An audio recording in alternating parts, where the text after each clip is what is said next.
অর্জুন গাছ একা ছিল ওই মাঠে, আর্য পুরুষ আভিজাত্যের দম্ভ, নতজানু হলো সব গাছ তার কাছে। এইটুকু শুধু আরম্ভ কাহিনীর।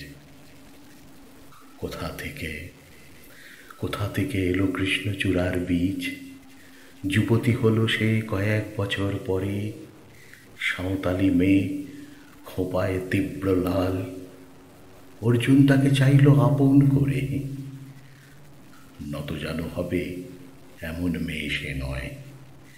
বসন্তে সে তো একাই নিজেই সাজে, আর্য পুরুষে আসক্তি নেই তার, ব্যস্ত আছে সে ফুল ফোটানোর কাজে। খোপা থেকে খসে গত রাত্রের ফুল, ঝিরঝিরে পাতা পোশাক বুনেছে তার। অর্জুন সে যে আর্য পুরুষ, ভাবে সব সুন্দরে তার একার অধিকার।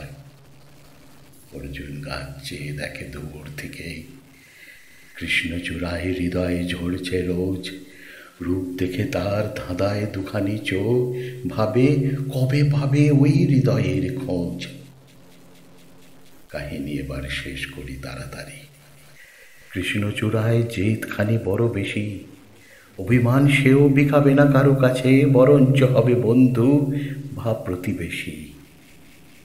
যদিও কাহিনী এমন সহজ নয়, অর্জুনে শুধু বাকল ঝরেছে ঝড়ে, সাঁওতালি মেয়ে রক্ত ঝরাতে জানে, আর্য পুরুষ হার মানে অন্তরে। পরের জন্মে অর্জুন গাছ হয়ে কৃষ্ণচূড়াকে বন্ধুর মতো দেখো। আমাকে চিনতে ভুল করো না, এ রিজু রক্ত ঝরালে বাকল খসিয়ে ঢেকো, রক্ত ঝরালে বাকল খসিয়ে ঢেকো। অর্জুন কৃষ্ণচূড়ার কথা, কবি মন্দাক্রান্ত সেন।